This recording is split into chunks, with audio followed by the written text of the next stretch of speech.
ఇటు breaking news చూస్తున్నారు. పహల్గాంలో ఘటనకు సంబంధించి ఇవాళ కేబినెట్ సమావేశం కానుంది. అయితే ప్రధాని నరేంద్ర మోదీతో పాటు చాలా మంది కీలక నేతలు ఈ సమావేశంలో హాజరు కానున్నారు. అయితే ఇప్పటికే పాకిస్తాన్తో యుద్ధానికి సిద్ధంగా భారత్ ఉన్నట్టు తెలుస్తోంది. కేంద్ర మంత్రితో ఎవరైతే కేంద్ర మంత్రులు ఉన్నారో వాళ్ళతో చర్చించడానికి ప్రధాని మోదీ సిద్ధంగా ఉన్నారు. అయితే ఇవాళ ఉదయం 11 గంటలకు కేంద్ర మంత్రులతో మోదీ భేటీ కానున్నారు. పాక్తో దౌత్య సంబంధాలపై చర్చించే అవకాశం ఉంది. అదేవిధంగా సింధు జలాల అంశం, అటారీ మార్గం మూసివేతతో పాటు ప్రతీకార చర్యలపై కేంద్ర మంత్రులతో సజెషన్స్ తీసుకోబోతున్నారు. ఇదే నేపథ్యంలో నిన్న ఆర్ఎస్ఎస్ చీఫ్ మోహన్ భాగవత్ తో కూడా సమావేశం జరిగింది.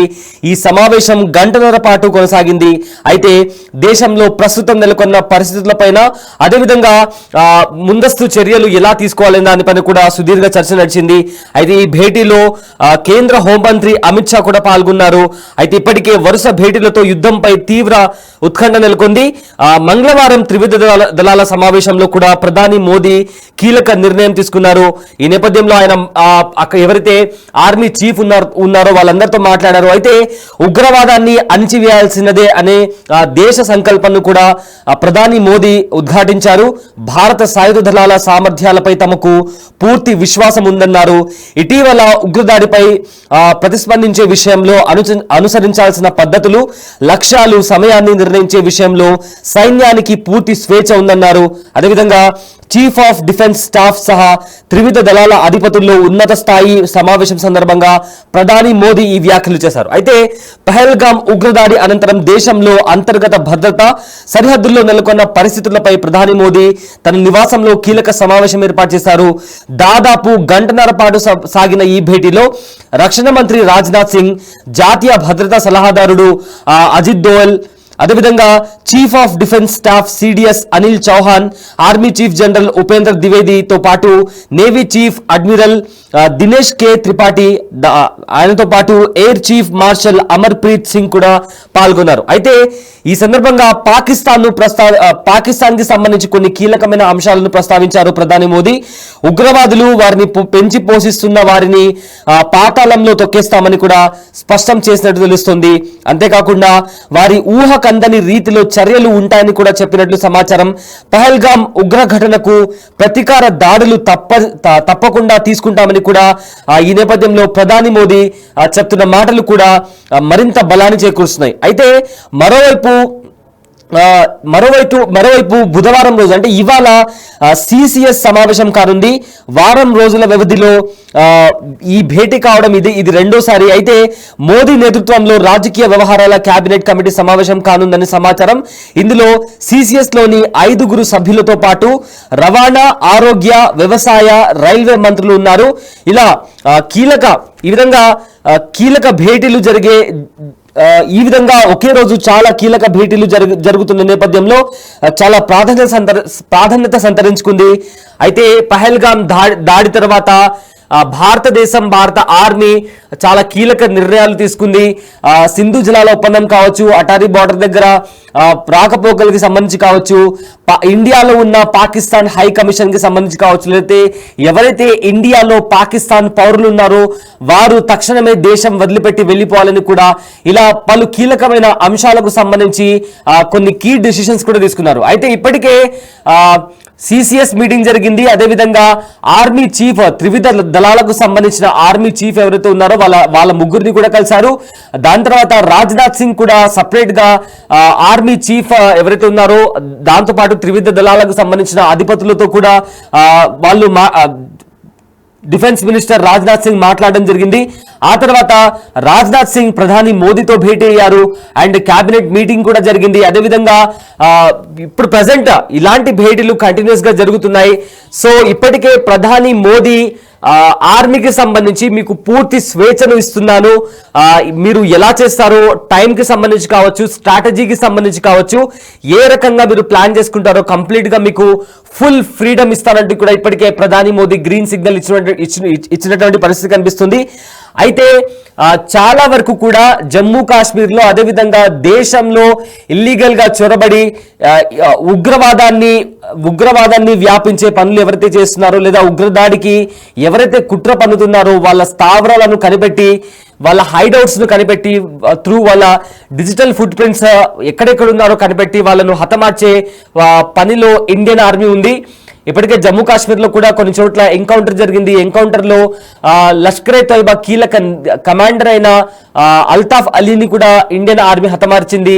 ఇదే నేపథ్యంలో నేవీ కావచ్చు, నౌకాదళం కావచ్చు, ఈ మూడు త్రివిధ దళాలు, బిఎస్ఎఫ్ ఇవన్నీ కూడా బార్డర్ దగ్గర ఇప్పటికే యుద్ధ ట్యాంకర్లను కూడా మోహరించారు. అరేబియన్ సముద్రం దగ్గర కూడా మొన్న ఒక మాక్ డ్రిల్ జరిగింది. ఆ మాక్ డ్రిల్లో సైనికులు కొన్ని విన్యాసాలు చేశారు అండ్ ఆ మాక్ డ్రిల్ కూడా సక్సెస్ఫుల్ గా ఫినిష్ అయింది. సో మొత్తం మీద ప్రధాని మోదీ ఇండియన్ ఆర్మీకి సంబంధించి గ్రీన్ సిగ్నల్ ఇచ్చింది. కంప్లీట్ గా మీకు ఫుల్ ఫ్రీడమ్ ఇస్తున్నామని కూడా చెప్పింది. అయితే ఈ అంశానికి సంబంధించి మరింత సమాచారం మా ప్రతినిధి శివ అందిస్తారు.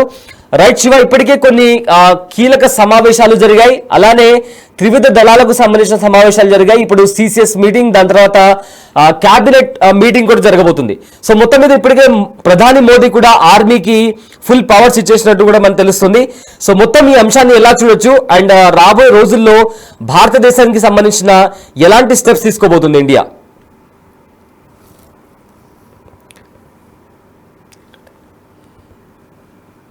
రైట్, పహల్గామ్ ఘటనకు సంబంధించి నేడు కేంద్రం క్యాబినెట్ మీటింగ్ జరగబోతుంది. అయితే ఈ మీటింగ్ కి సంబంధించి ఇప్పటికే ఈ మీటింగ్ లో చాలా మంది కీలక నేతలు, ఈ భేటీలో కీలక నేతలు పార్టిసిపేట్ చేయబోతున్నారు. అయితే దీనికి సంబంధించిన మరింత సమాచారం మా ప్రతినిధి శివ అందిస్తారు. రైట్ శివ, ఇవాళ క్యాబినెట్ భేటీ కానుంది, దీనికి సంబంధించిన అప్డేట్స్ ఏంటి? సైడ్ ఢిల్లీ వ్యక్తిగా కీలక పరిణామాలు చోటు చేసుకుంటున్నాయి. పెహల్గాం ఉగ్రవాదుల కాల్పుల ఘటనపై కీలక సమావేశం అనేది ప్రధాని నరేంద్ర మోదీ అధ్యక్షతన నిన్న తన నివాసంలో జరిగింది. ఈ సమావేశంలో త్రివిధ దళాధిపతులు, రక్షణ శాఖ మంత్రి, కేంద్ర జాతీయ భద్రతా సలహాదారు అజిత్ డోవల్ కూడా సమావేశంలో పాల్గొన్నారు. సమావేశంలో పలు కీలక నిర్ణయాలు తీసుకున్నారు. అయితే మొత్తం యుద్ధానికి సంబంధించి సైన్యానికి కంప్లీట్ స్వేచ్ఛ ఇస్తున్నామంటూ కూడా ప్రధాని నరేంద్ర మోడీ చెప్పారు. ఇక ఉగ్రవాదాన్ని ఎట్టి పరిస్థితుల్లో సహించుకోమని కూకుట్టు వేడతో బెదిరిస్తామంటూ కూడా ప్రధాని ప్రకటించారు.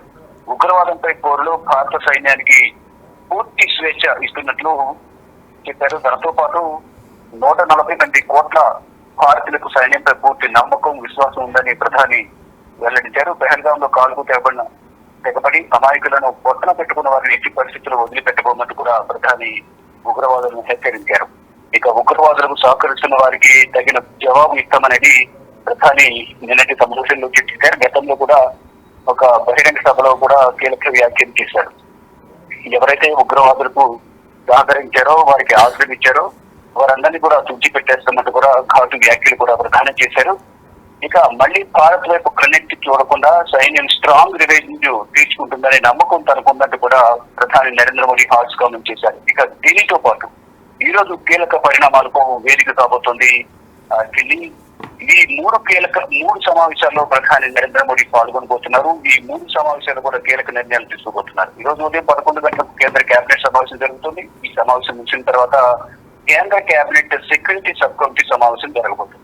ఈ సెక్యూరిటీ సబ్ కమిటీ సమావేశంలో పెహల్గాం సంబంధించిన అంశం, మరియు జమ్మూ కాశ్మీర్ లో భద్రతలు ఏ విధంగా ఉన్నాయి, పాకిస్తాన్ కవింపు చర్యలకు పాల్పడుతున్న నేపథ్యంలో తీసుకోవాల్సిన చర్యలు, వీటన్నిటిపై కూడా కేంద్ర సెక్యూరిటీ సబ్ కమిటీ సమావేశంలో కీలక నిర్ణయాలు తీసుకోనున్నారు. దాని తర్వాత పొలిటికల్ అఫైర్స్ కమిటీ సమావేశం కూడా ఉండబోతుంది. ఈ 3 సమావేశాల్లో పెహల్గాం అంశం అనేది కామన్ ఎజెండాగా ఉండే అవకాశం అంటే ప్రధాని కనిపిస్తుంది. ఈ 3 సమావేశాల్లో కూడా ప్రధాని నరేంద్ర మోడీ వీటిపై చర్చిస్తారు. ఫర్దర్ గా ఇటువంటి నిర్ణయాలు తీసుకోవాలనేది కూడా నిన్న ఫైనల్ చేశారు. కానీ ఈ రోజు మళ్ళా కేంద్ర మంత్రుల దృష్టికి కేబినెట్ లో కూడా చర్చించాల్సిన అవసరం ఉంటుంది. కాబట్టి ఈ అంశం సంబంధించి పాకిస్తాన్, భారత్ సరిహద్దుల వెంబడి ఉన్న ప్రజెంట్ సిచ్యువేషన్ ఏంటి, పెహల్గాం లో కాల్పుల ఘటన జరిగిన తర్వాత పెహల్గాం ప్రజలు ఏ విధంగా ఉన్నారు, జీవనం ఏ విధంగా కొనసాగిస్తున్నారు, ఇటు శ్రీనగర్ లో కానీ, జమ్మూ కాశ్మీర్ లో కానీ, ఇతర కుల్గాం, అనంతనాగ్ జిల్లాలో, పుల్వామాలో ఏ విధంగా సిచ్యువేషన్ ఉంది, ఈ అన్నింటిపైన అంశాలపై కూడా ప్రధానికి ఒక నివేదిక కూడా నిన్న సమర్పించారు. వీటన్నిటిపై కూడా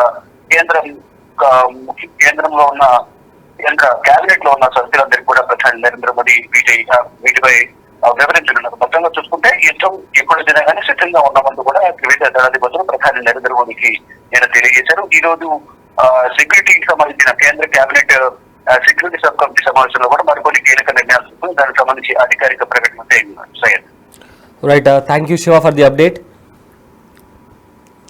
అయితే పహల్గామ్ ఉగ్రవాది దాడి నేపథ్యంలో ఇప్పటి వరకు ఆచితూచి అడుగులు వేసిన కేంద్ర ప్రభుత్వం ఇప్పుడు జెట్ స్పీడ్తో దూసుకెళ్తుంది. దాయాది దేశాన్ని అన్ని రకాలుగా టార్గెట్ చేసేలా ప్రయత్నాలు ముమ్మరం చేసింది భారత్. ఇప్పుడు ఆ దేశంపై నేరుగా దాడి చేసేందుకు కూడా రెడీ అయింది. పాక్తో ఉద్రిక్తత వేళ తన నివాసంలో chief of defence staff general అయిన అనిల్ చౌహాన్, రక్షణ శాఖ మంత్రి Rajnath Singh, national security adviser Ajit Doval, అదేవిధంగా త్రివిధ దళాధిపతి ఎవరైతే ఆర్మీ చీఫ్ ఉన్నారో వాళ్లతో కూడా ప్రధాని మోదీ కీలక భేటీ నిర్వహించారు. ఈ నేపథ్యంలో ఇవాళ కూడా కేబినెట్ మీటింగ్ జరగబోతుంది. సో దీంతో ప్రాధాన్యత సంతరించుకుంది. దేనికైనా రెడీ అంటూ బీరాలు, భారత్లో రక్తం పారిస్తామంటూ కారుకూతలు, కన్నుకు కన్ను పన్నుకు పన్ను అంటూ డైలాగులు. తీరా ఖర్చేస్తే పాక్ ఆర్మీ చీఫ్ మిస్సింగ్. అవును, మీరు వింటున్నది నిజమే. పాక్ ఆర్మీ చీఫ్ మునీర్ కనిపించడం లేదు. పెహల్గాం ఉగ్రదాడి తరువాత రెచ్చిపోయి మాట్లాడిన మునీర్ అదృశ్యమయ్యాడు. 2 రోజులుగా ఎవరికీ కనిపించడం లేదు. ఇప్పటికే ఆయన ఫ్యామిలీ దేశం విడిచి వెళ్లిపోగా తాజాగా పాక్ ఆర్మీ చీఫ్ మిస్ అవటం సంచలనంగా మారింది. అతడు రావల్పిండిలోని బంకర్లో దాక్కున్నట్లు వార్తలొస్తున్నాయి. 2 రోజుల క్రితం పాక్ పీఎంఓ ఓ ఫోటో షేర్ చేసింది. అందులో ప్రధాని పక్కన ఆర్మీ చీఫ్ ఉన్నట్లు వివరణ ఇచ్చే ప్రయత్నం చేసింది. ఈ పోస్టు అనుమానాలకు మరింత బలం చేకూరినట్లయింది.